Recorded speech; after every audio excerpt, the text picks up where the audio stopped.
14 de marzo del 2022. Bienvenidos amigos y amigas a la emisión estelar de Noticias 7. Gracias a quienes nos sintonizan a través de www.eltelegrafo.com.es y a través de nuestras redes sociales. Aquí les contaremos las noticias más importantes de esta jornada. Saludamos a nuestro compañero Byron Galarza. ¿Cómo pasa el tiempo de rápido, no? Ya 14 de marzo, Byron. Increíble. Hola, Verónica. Efectivamente, televidentes, buenas noches. Gracias por acompañarnos. Sí, a medio mes de marzo y pues el tiempo vuela, así como también las noticias. Y estamos aquí precisamente para compartir los próximos 60 minutos con ustedes. Efectivamente, vamos enseguida a compartir con ustedes, amigos televidentes, los titulares para esta emisión informativa.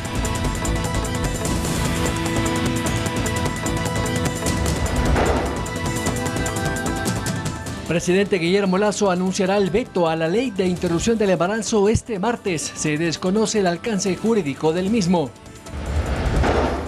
Varias voces en la Asamblea por la muerte cruzada ante la renuncia del legislador César Ron y las últimas resoluciones del Parlamento, aunque el gobierno toma distancia del tema. Incremento de salarios a los docentes del sistema de educación intercultural bilingüe aún está en el limbo, pues el gobierno dice que los fondos no pueden salir de los ingresos extraordinarios del petróleo. En deportes, Barcelona juega con el Mineiro en Guayaquil por tercera ronda previa a la Copa Libertadores. En lo internacional, bombardeos intensos sobre varias ciudades de Ucrania y más de 2.300.000 personas han huido de la guerra.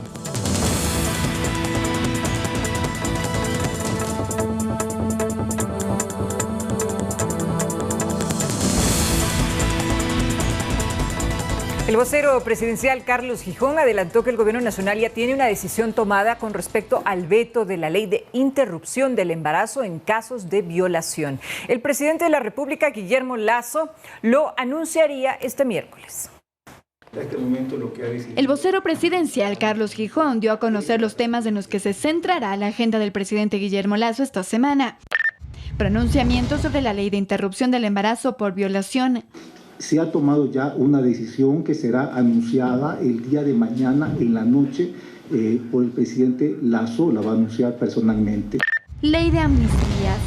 La ciudad fue agredida de una manera muy violenta y el gobierno considera que la resolución es injusta al dejar sin que los responsables paguen sus culpas. Y ese es el sentir del gobierno. Y por ello está estudiando las decisiones constitucionales que se enmarquen dentro de la Constitución y la ley para poder oponerse legalmente a esa decisión de la Asamblea. Muerte cruzada. Todos entendemos que se trata de un instrumento constitucional previsto en la Constitución para solucionar las crisis políticas cuando éstas llegan a un extremo de gravedad del cual el país no puede salir, pero no es ese el caso en este momento ese no es el caso. El gobierno busca conversar, priorizar el diálogo con los asambleístas, con los distintos bloques, para encontrar medidas civilizadas y de consenso. Andrea Orbe, Noticias 7. Y tras la aprobación de la amnistía en la Asamblea Nacional, la idea es de llamar a una muerte cruzada. Por lo menos eso está en los corrillos parlamentarios. Pero, ¿qué significa? En la siguiente nota les contamos además de las reacciones en la propia Asamblea. El debate transcurrido en el marco de la Ley de Inversiones y las Zonas Francas o las alianzas público-privadas en este domingo pasado, los bloques se entramparon en conceptos ideológicos. En este marco y tras la amnistía de los insurrectos de la semana pasada, varias voces lanzaron al aire la idea de la muerte cruzada. Así lo evidenció Fernando Villavicencio. Se anticipó a la debilidad y a la falta de valentía del gobierno de decidir la muerte cruzada. Nos vamos primerito. El presidente Guillermo Lasso, con valentía, decida ya, aún no es tarde, disolver esta asamblea y mandarnos a la casa y que convoque a una consulta popular para reformar las principales leyes y echar abajo el Consejo de Participación Ciudadana. La actuación cuestionada de la Asamblea por parte de varios bloques, analistas políticos y la mala aceptación que tiene la legislatura en la opinión popular coincidieron con el legislador César Ron, quien dijo que renuncia a su cargo. Más de 300 muertos violentos en lo que va del año. Y aquí en la Asamblea todavía no somos capaces de sintonizar la necesidad del pueblo ecuatoriano. Ahí está la ley para primer debate del uso progresivo de la fuerza, que todavía no se trata. Después de 10 meses, todavía no se trata. Me voy con la frente en alto. Les deseo suerte a todos, pero lo que más les deseo es que hagan y se sintonicen con lo que pide el pueblo ecuatoriano, que respondan a su pueblo, que respondan a Dios, que den buen ejemplo, y si no, mejor vámonos todos a la casa.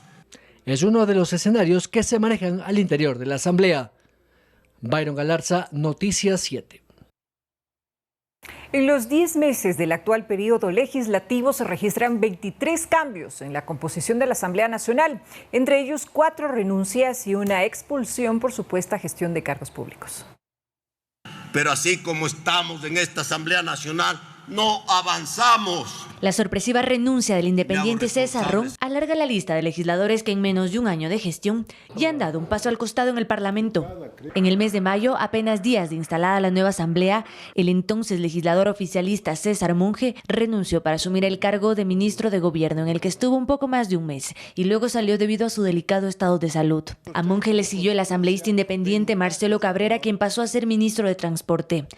En octubre de 2021, la legisladora de la Izquierda Democrática y vicepresidenta del Parlamento, Bella Jiménez, fue destituida por gestionar cargos públicos. A inicios de febrero de este año, Diego Ordóñez presentó su renuncia al Parlamento y pasó a ser asesor de la presidencia.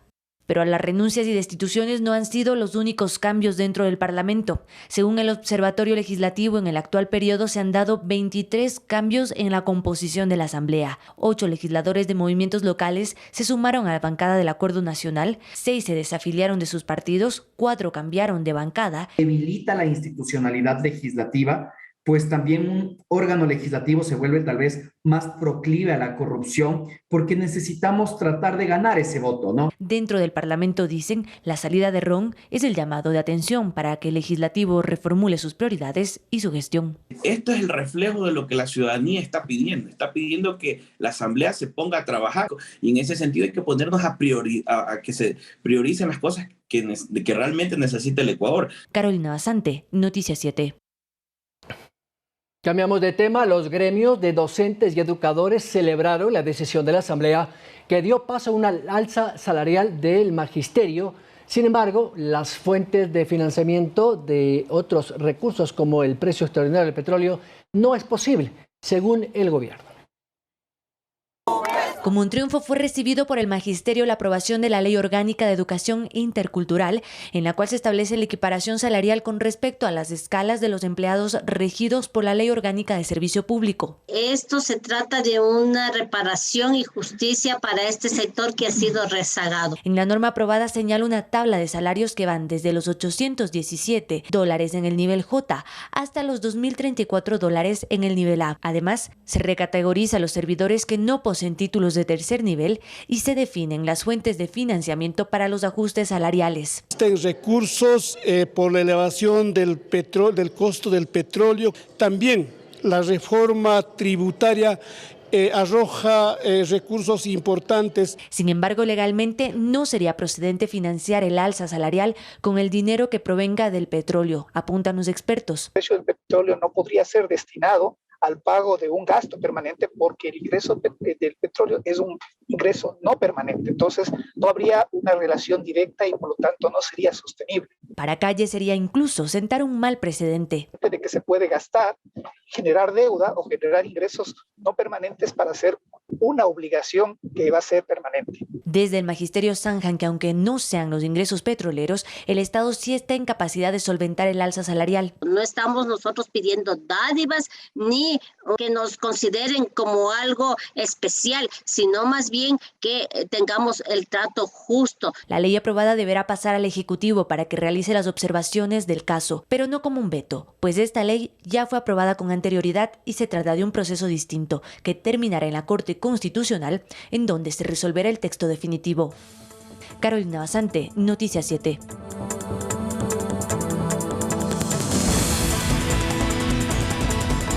Siete y 10 de la noche, 19 horas con 10 minutos. Es el momento de las entrevistas.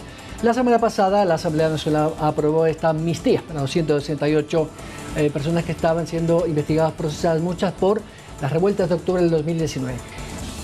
Al día siguiente, varios colectivos ciudadanos, representantes de los sectores productivos, cámaras, hicieron un llamado para exigir que la Asamblea efectivamente tenga otra actitud y van más allá. Con nosotros hasta ahora el abogado Andrés Castillo, uno de los promotores, vamos a decirlo, que participó en este encuentro ciudadano, porque eso es lo que han dicho.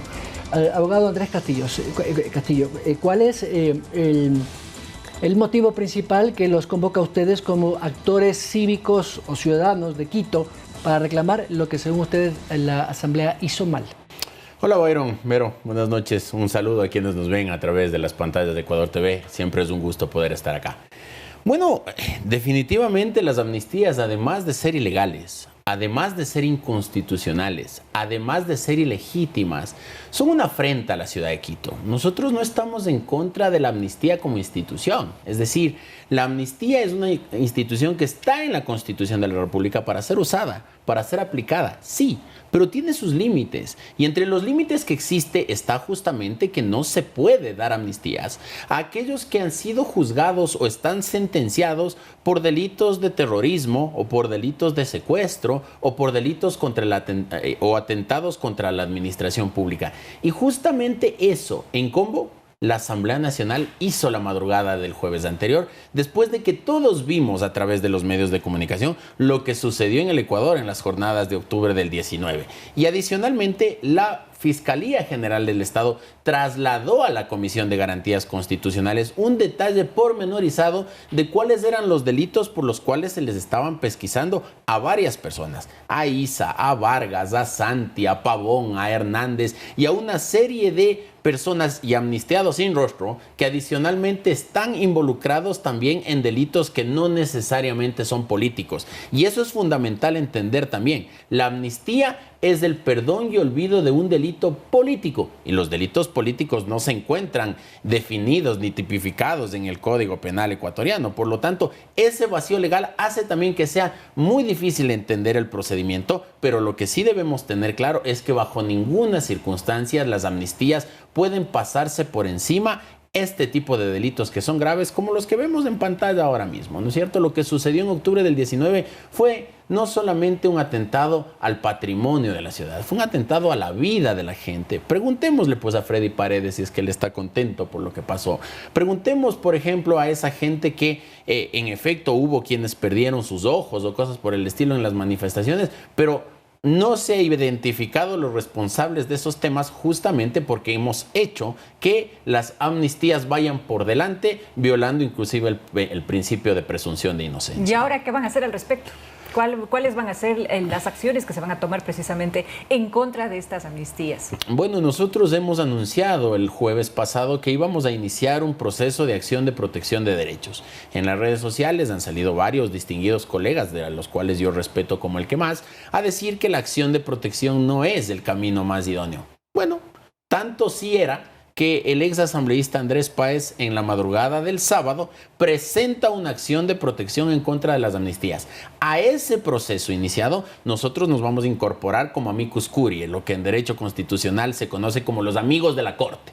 Vamos a presentar un escrito para poder participar del proceso, de la audiencia, etcétera, por un lado. Pero al mismo tiempo, mañana a las 11 de la mañana presentaremos en la Corte Constitucional la acción de inconstitucionalidad que muchos sugerían que así se haga. Nosotros somos un colectivo ciudadano que cree que a la ciudad hay que hacerla valer, hay que hacerla respetar. independientemente del procedimiento. Donde hay 2 abogados, hay 3 criterios. Unos dicen que la acción de protección, otros dicen que la acción de incumplimiento. Para no pelearnos con nadie, el señor doctor Páez ha presentado por su lado la acción de protección. Nosotros mañana estaremos en la Corte presentando la acción de inconstitucionalidad. Ahora, la ley también establece que los ciudadanos tengamos la posibilidad de revocar el mandato a nuestros representantes, porque el mandante, es el que manda precisamente a quien elige.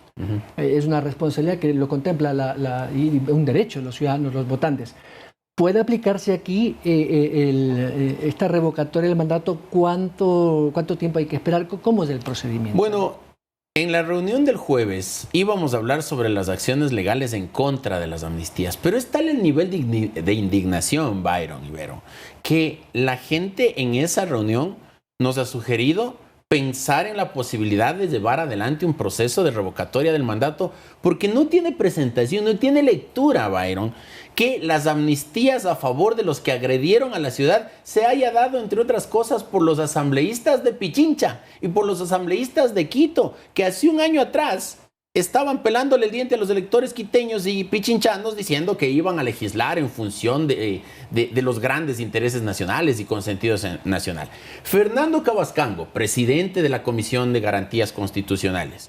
El señor Mario Ruiz, asambleísta por Imbabura, ponente del informe ante el Pleno de la Asamblea, reconocían inflándose el pecho que ellos también formaron parte de lo que estamos viendo en pantalla hoy día, que ellos acompañaron a Issa y a Vargas a los procesos de destrucción de la ciudad como las estamos viendo. Y resulta que ahora son los jueces de la amnistía. Es decir, jueces y parte. No se garantiza el derecho de la imparcialidad de los jueces. No se garantiza el derecho de tener jueces probos para conocer un proceso que es importante para la ciudad. Entonces, nosotros esperaremos los tiempos que establece la ley. La ley, el Código de la Democracia, establece con absoluta claridad que los procesos de revocatoria de mandatos iniciarán a partir del primer año. Ellos cumplen un año en funciones lastimosamente, aunque parece 5 minutos, pero debajo del agua esta legislatura, ¿no es cierto? Cumplen un año el 14 de mayo. A partir del 15, nosotros estaremos dispuestos a iniciar los procesos ante el Tribunal o ante el Consejo Nacional Electoral, para revocarles el mandato. ¿Y en cuánto tiempo se estima que sean o no admitidas estas acciones que ustedes van a tomar? Bueno, la acción de protección presentada por el doctor Páez es bastante más rápida, Vero. Es decir, lo que establece la Ley Orgánica de Garantías Jurisdiccionales y Control Constitucional es que el proceso de acción de protección es sumario, es rápido. En estricto sentido, quienes ejercemos el derecho desde ese campo, sabemos que una acción de protección puede tener sentencia en 2 o 3 meses ya en la Corte Provincial de Justicia, es decir, en última y definitiva instancia. La primera audiencia o el primer procedimiento será muy pronto, quizás en 8 o 10 días ya tendremos una audiencia con respecto a eso.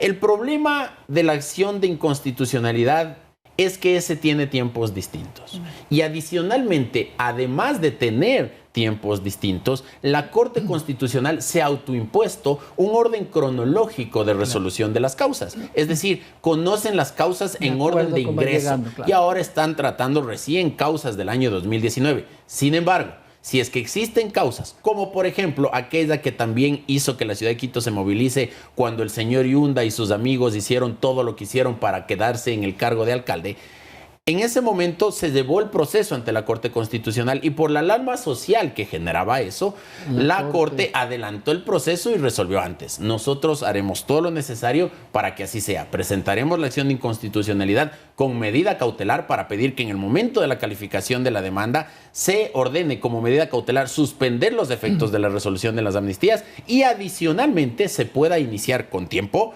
el proceso de juzgamiento para tener una respuesta antes de la planificación cronológica de la Corte. Andrés, estamos sobre el tiempo, pero muchas gracias.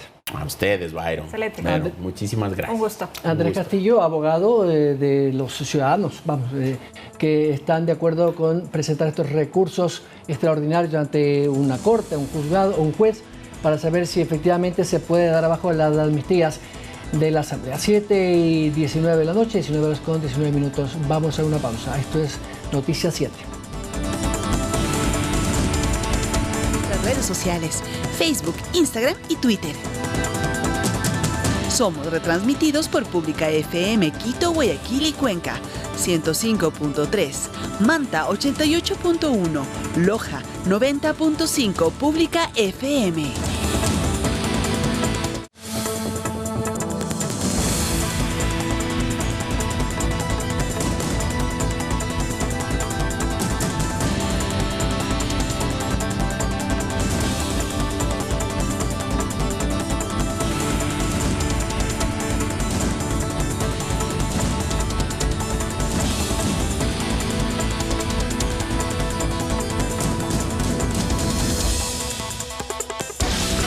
Seguimos informando, esta es Noticia 7. El tercero y último vuelo humanitario gestionado por el gobierno aterrizó esta mañana en Quito con 196 compatriotas a bordo. Ahora la Cancillería centra su atención en un caso de alto riesgo que aún está dentro de Ucrania. A eso de las 9 de la mañana aterrizó el tercer vuelo charter que trajo 190 pasajeros, en su mayoría ecuatorianos que escaparon de la guerra en Ucrania. En este último avión gestionado por el gobierno central viajaron un abuelo octogenario y una bebé de apenas 1 mes y 4 días de nacida. También llegaron al país 40 mascotas, aunque el avión tenía capacidad para 250 personas. Finalmente las autoridades dijeron que muchos decidieron quedarse en los países de acogida. Es difícil calcular el número, pero pensamos que alrededor de 100 personas, tal vez un poco menos, se han quedado acá sin el visado respectivo.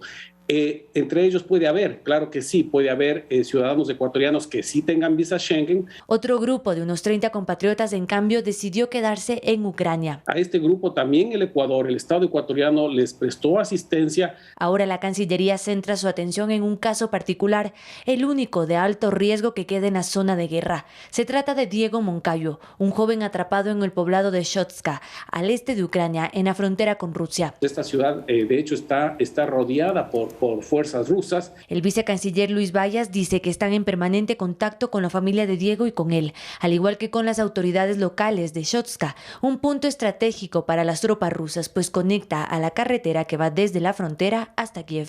Que en los próximos días esas tropas se moverán del poblado de Shotska y podríamos tener el corredor humanitario o corredor verde para que pueda salir nuestro compatriota.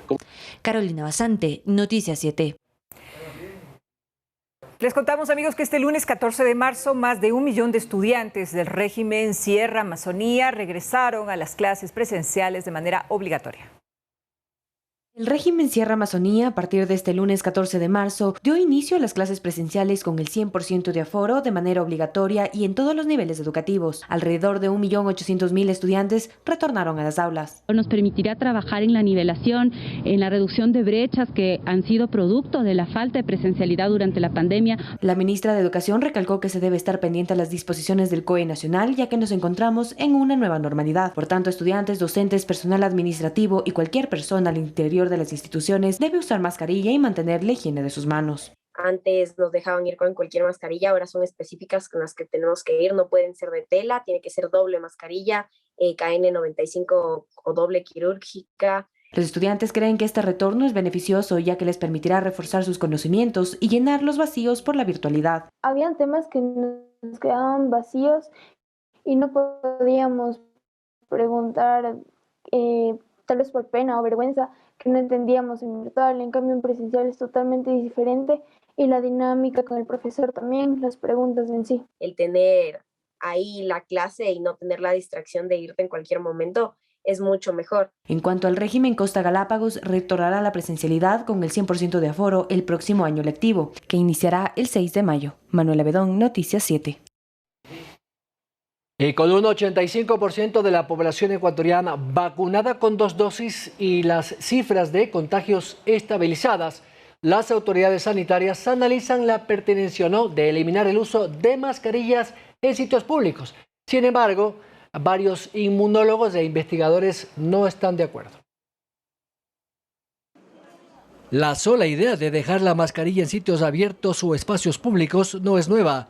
Lo dijo la ministra de Salud, Jimena Garzón, hace un mes, ante la curva aplanada de los contagios.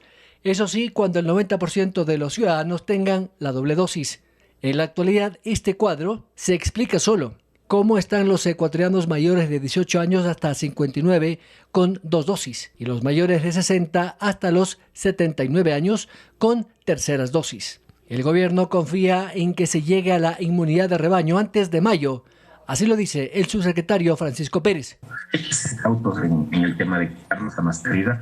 Países que tienen tan grandes porcentajes de vacunación han tenido esta última semana un repunte precisamente por la variante Omicron o por alguna de sus subvariantes. Nosotros mantenemos expectantes. Nosotros creemos que esto puede ser plausible. Algo con lo que no está de acuerdo el inmunólogo e investigador de la Universidad Central, Alberto Narváez, y da sus razones científicas. Para mayo ya estemos en COVID-0, que se llama, que es tener menos de un caso por cada millón de habitantes. Ese es COVID-0. Y controlar la epidemia es un caso por cada 100.000 habitantes. Para mayo, junio, por la temperatura y la humedad ambiental, lleguemos a ese momento y no tengamos que utilizar mascarillas. Pero como no sabemos cuánto tiempo durará la tercera dosis de inmunidad y tampoco la inmunidad natural por el Omicron, hay que estar atentos porque puede producirse brotes en octubre. Lo cierto es que en otros países se vuelve ya a confinamiento, como ha sucedido en China. El Ecuador tiene un gran porcentaje de vacunados, pero no es la única solución, advierte, sino que hay que hacer más pruebas de diagnóstico. Byron Galarza, Noticias 7. Cambiamos de tema. La inmediatez y el ritmo de vida en el que vive la sociedad actualmente se proyecta también en la educación y en el mercado laboral. Una alternativa para sobrellevar esta realidad es la educación dual. Nuestra compañera Carolina Basante nos cuenta más a profundidad de qué se trata esta opción educativa. Carolina, ¿qué tal? ¿Cómo estás? Muy buenas noches. Adelante, por favor. Hola, ¿qué tal? Así es, la falta de tiempo y conciliación entre el estudio, la vida familiar y el trabajo son aspectos que han contribuido para generar en el Ecuador una tasa de deserción universitaria que supera el 20%. Como respuesta a esta problemática en el país, se promueve la educación dual. Le contamos de qué se trata esta alternativa. La preparación superior dejó de ser un lujo al que pocos acceden o aspiran en Ecuador. Sin embargo, acceder a un tercer o cuarto nivel académico no siempre es sencillo, como es el caso de Andrea Venegas. Tengo en el momento 31 años y claro, una carrera corta era lo que mejor se me acoplaba, inclusive tengo una hija, tengo otras responsabilidades. Ella encontró en la educación dual la opción óptima para poder prepararse sin descuidar sus responsabilidades. Yo buscaba una formación técnica para poder desarrollar mis productos de una manera óptima. La educación dual no es nueva en Ecuador, mucho menos en el mundo. Se trata de una alternativa de formación que oferta carreras en las cuales los estudiantes aprenden haciendo. Entonces eso les permite aprender y conocer el entorno laboral, el medio en el que se van a desenvolver, a la gente con la que van a estar compartiendo, y eso les permite ser más productivos y más eficientes. Las titulaciones en este tipo de educación se finalizan en la mitad de tiempo de una ingeniería o licenciatura. El costo también es menor. Este trabajo codo a codo entre la academia y el sector empresarial, dicen, resulta una inversión inteligente a mediano y largo plazo. Usamos como nuestro mecanismo de desarrollo de talento joven para el futuro de la organización. Entonces son perfiles que cuidamos mucho ya después de que ingresan a la compañía. Siempre los tenemos en el radar para promociones, para cambios, para proyectos. El modelo promueve un altísimo porcentaje de empleabilidad que está por encima del 80%. Con esta tecnología, no solamente nosotros queremos formar a personas que vayan a buscar trabajo al final de su carrera, sino también que salgan con ese espíritu emprendedor, puedan poner sus propias empresas y a lo mejor hasta más bien dar trabajo a otras personas. El modelo de educación dual, como mencionamos, no es nuevo. Es muy popular en Europa, en donde es una alternativa educativa desde hace siglos. Alemania, Suiza y Austria son los referentes que han ido exportando este modelo hacia Latinoamérica. Alemania presenta la formación dual como una de las herramientas más exitosas de su sistema educativo. La imagen del aprendiz y el tutor es algo que en el país germano se fomenta desde hace siglos. El sistema alemán de formación dual tiene una gran aceptación social, como se ve en la disposición de las empresas a participar en él. Es fundamental si se quiere implantar el modelo en otros países. Bajo el ideal de aprender para la vida, los oficios que se han desarrollado en las diferentes escuelas alemanas han generado que este país tenga una de las tasas tasas mundiales más bajas de desempleo joven. En 2021, la cifra de desempleo en menores de 25 años en Alemania fue del 5,7% y para mayores de 24 años 2,9%. En cambio, en el Ecuador, el INE registró en 2021 el 10,3% de desempleo joven entre los 18 y 29 años. Entonces, para Alemania y para Suiza, la formación dual es la herramienta de productividad de las empresas.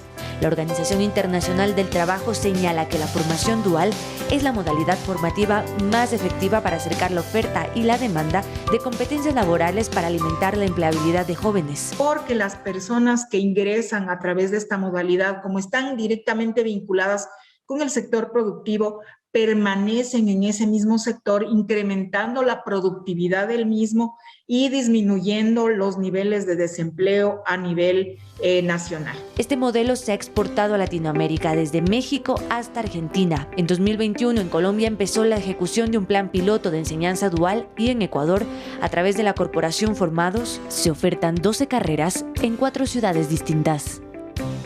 Como ya lo dijimos y vale la pena recalcar, esta modalidad educativa dual se oferta en las principales universidades y centros de educación superior en el país. Se trata de una alternativa que vale la pena considerar tanto para los estudiantes como para las empresas, que pueden potenciar su productividad y promover el empleo joven. Seguimos con más información.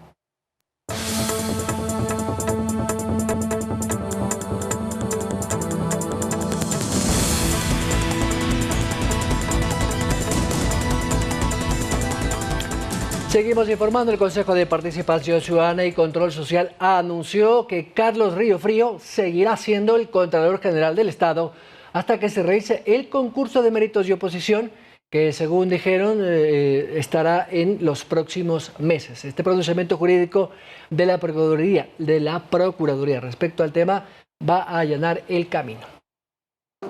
El martes 15 de marzo termina el plazo constitucional de 5 años de las funciones para las que fue designado Carlos Polit como Contralor General del Estado. En este caso, el tiempo de Carlos Riofrío como subrogante de Polit también termina ya, pero como el Consejo de Participación Ciudadana y Control Social no ha podido realizar el concurso para designar al nuevo Contralor, Hernán Ulloa, presidente de este organismo, anunció que Riofrío continuará en funciones hasta que el concurso se pueda dar. Según este informe emitido por la Procuraduría General del Estado, se reconoce como titular de la Contraloría al ingeniero Carlos Riofrío, que obviamente es el subrogante, pero es actualmente el titular por ausencia definitiva del titular real. Según Ulloa, el Consejo de Participación Ciudadana no tomará ninguna decisión que afecte la institucionalidad del país, por lo que una vez conocido el pronunciamiento vinculante de la Procuraduría General del Estado, el Consejo continuará con el proceso de designación del titular a través de concurso público con veeduría e impugnación ciudadana, como lo establece la Constitución. Y mientras esto no ocurra, la persona que se encuentra en este momento se mantendrá en su puesto de trabajo.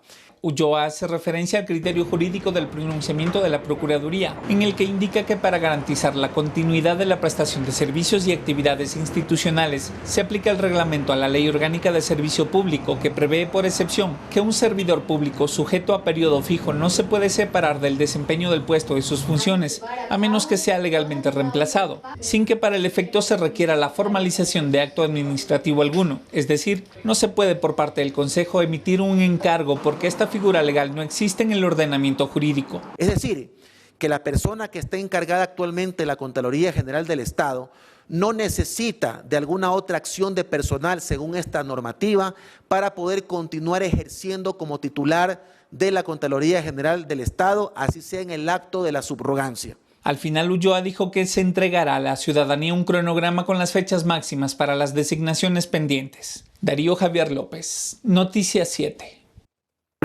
Ahora les contamos, amigos, que en Guayaquil, 13 horas después de que fuera detenido el hombre acusado de maltrato animal en la ciudadela Las Cumbres, en Los Ceibos, un juez penal ordenó su liberación.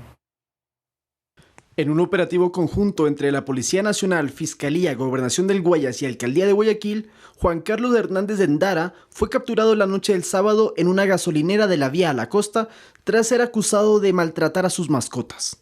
El hombre era investigado por las agresiones que sufrían sus animales y que fueron denunciadas por vecinos del sector de Las Cumbres de Los Ceibos, en el norte de Guayaquil.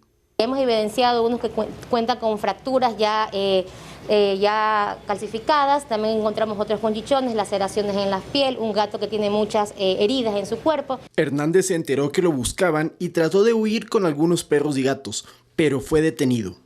También se allanó su casa, en la que se rescató a otro can. En total son 7 perros y 4 gatos que quedaron en custodia de la Dirección de Bienestar Animal de la municipalidad. Se les está haciendo todas las evaluaciones médicas necesarias, tanto físicamente y también con exámenes complementarios, y también se le va a realizar evaluación etológica para ver su comportamiento. Sin embargo, la mañana del domingo, el hombre salió en libertad. Bueno, él fue detenido por escándalo en la vía pública, fue una decisión que tomaron los jueces. Los jueces fueron quienes, a través de esa infracción, se lo llevaron detenido. Se realizó una audiencia donde el juez consideró que ese escándalo en la vía pública debía ser sancionado sin que estuviera detenido y por lo tanto continuó. Nosotros estamos impulsando la denuncia por el maltrato animal. El colectivo Rescate Animal también anunció que presentará una denuncia por presunto maltrato animal. Según el COIP, puede sancionarse hasta con 1 año de prisión. Lautaro Andrade, Ecuador TV. Y efectivamente es que los animales domésticos como perros, gatos y otros tienen un derecho a 5 libertades, que son libres de hambre, sed, libres de dolor y enfermedades, libres de expresar un comportamiento normal, además de libres de incomodidades físicas y térmicas y libres de miedo y angustia. Estos parámetros ayudan a determinar si sufren o no maltrato en el caso de presentarse una violación a una de estas libertades. El maltratador de animales es sancionado con una multa y en el caso de fallecimiento o muerte de la mascota, el animal puede incluso enfrentarse a una sanción de cárcel.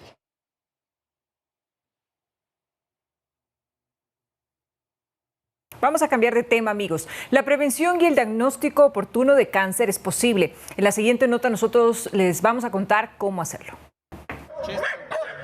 Jiménez es familiar de una persona con cáncer del pulmón. Cuenta que su padre tuvo un diagnóstico tardío, el cual fue confundido con otras patologías. Actualmente se encuentra en su 4ª quimioterapia y no ha encontrado dichos medicamentos en el sistema de salud. Mi papi, porque la calidad de vida de él se vería afectada.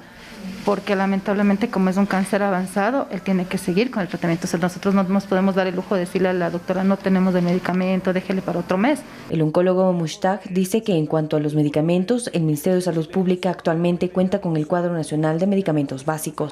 A medida que si el paciente no recibe un tratamiento específico para cáncer, la enfermedad va a progresar. Por eso que es importante siempre hacer un análisis bianual de la parte del Cuadro Nacional de Medicamentos Básicos para incluir las nuevas moléculas. Es por esto que la prevención y el diagnóstico prematuro son claves. Si tenemos, por ejemplo, un diagnóstico precoz, un estadio clínico 0, eso casi prácticamente 99% de estos pacientes se pueden curar. En el Ecuador, el cáncer más común es el de mama, con 38 pacientes por cada 100.000 habitantes. Según el oncólogo Wali Mushtaq Ahmad, para prevenir las mujeres deben hacerse chequeos a partir de los 40 años. Pero excepto si hay algunos pacientes que tienen antecedentes familiares, antecedentes de otra índole, fundamentalmente los factores hereditarios son importantes. Entonces, 10 años antes debería realizarse su screening o el cribado de cáncer de mama. La enfermedad es multifactorial. Por esto es que dependiendo del estilo de vida, actividad laboral y genética, puede desarrollarse algún tipo de cáncer. Manuela Bedón, Noticias 7.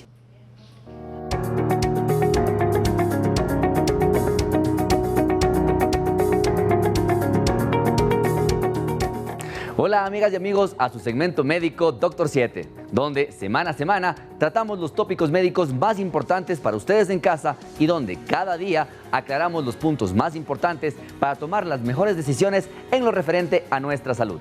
Y esta semana, gracias a la sugerencia y pedido de nuestros amigos de la provincia de Imbabura, vamos a revisar el molestoso y preocupante dolor de pecho. Molestia que causa angustia al paciente y a sus familiares. Y es una de las consultas más frecuentes en los servicios de emergencias a nivel mundial. Les saluda su amigo médico internista el doctor Carlos Nieto y les invito a seguir revisando nuestras cápsulas médicas en las páginas oficiales de Ecuador TV. Acompáñenme a revisar este interesante tema. El dolor de pecho, o llamado también angina de pecho, es aquella molestia que siente la persona en algún punto a lo largo entre la parte frontal del cuerpo, entre el cuello y el abdomen superior. Y las personas que experimentan este tipo de molestias sienten el temor de que se trate de un ataque cardíaco o un infarto. Sin embargo, hay que reconocer que muchas de las causas posibles del dolor torácico no son peligrosas para la salud del paciente, mientras que otras son muy serias y en algunos casos potencialmente mortales. Vamos a enfatizar que el origen del dolor puede ser cualquier órgano o tejido en el tórax, como el mismo corazón o el tejido cardíaco o su envoltura llamada pericardio, los pulmones o las coberturas del pulmón llamadas las pleuras, el esófago o como también se conoce al tubo largo que va desde la boca hasta el estómago y que pueden tener contracciones bruscas, los músculos entre las costillas, las mismas costillas, los tendones o los nervios que pasan entre costilla y costilla. Y también el dolor se puede propagar e irradiar hacia el tórax anterior, desde el cuello, desde el abdomen o desde la espalda, como un dolor que se llama referido. Este es un síntoma frecuente de la consulta médica y solo en los servicios de urgencias representa entre el 14 al 16% de las consultas totales. Y por su posible implicación con patologías potencialmente graves e incluso mortales, condiciona con una frecuencia bastante importante una gran angustia en el paciente y supone siempre un reto diagnóstico para el médico. Pero esta semana aprenderemos que la sintomatología va a depender del órgano afectado. Por ejemplo, el dolor de tipo coronario, llamado también angina de pecho o del infarto del miocardio, suele ser un tipo de dolor opresivo, puede irradiarse hacia el brazo izquierdo, hacia el cuello, las mandíbulas y por regla general se acompaña de sintomatología general con malestar, sudoración, sensación de náusea e incluso llegando al vómito. Y la sensación inclusive de disnea o la falta de aire que es muy intensa para poder respirar profundo. El dolor pericárdico o de la funda que envuelve al corazón es un dolor opresivo, muy punzante, localizado en el centro del pecho y que típicamente aumenta con los movimientos respiratorios.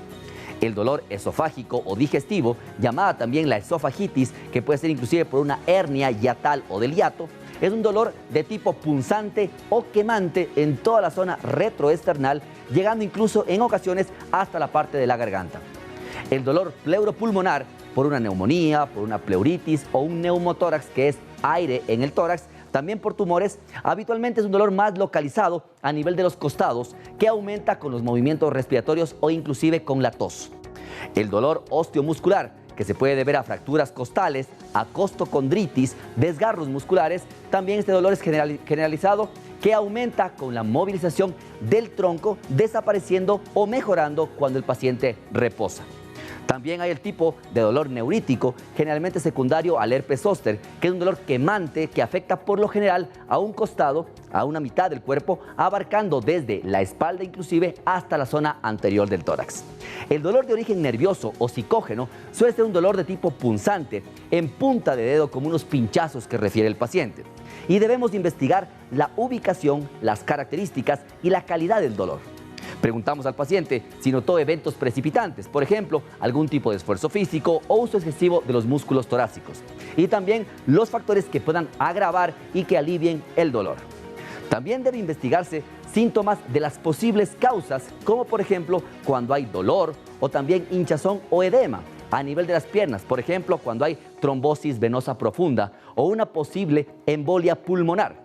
También si hay debilidad crónica, si hay malestar y pérdida de peso, por ejemplo, sospechando en un paciente con cáncer. Por eso, amigas y amigos, debemos recordar que el dolor torácico es una molestia muy frecuente y muchos pacientes son conscientes de que la amenaza potencial asociada con este síntoma y consultan ante la mínima molestia. Pero otros pacientes, incluso muchas con enfermedades graves, minimizan o ignoran esta advertencia. La percepción del dolor, tanto sus características como su gravedad, varía significativamente en los distintos individuos y también en ambos sexos. Por lo que les invitamos a conocer de cerca el dolor de pecho, su diagnóstico diferencial, cómo reconocer sus signos de alarma y qué enfermedades lo pueden causar. Y no olviden revisar nuestras cápsulas informativas en las redes oficiales de Ecuador TV. Y envíenos sus sugerencias y sus temas de interés, porque nosotros nos mantenemos siempre atentos a tu salud.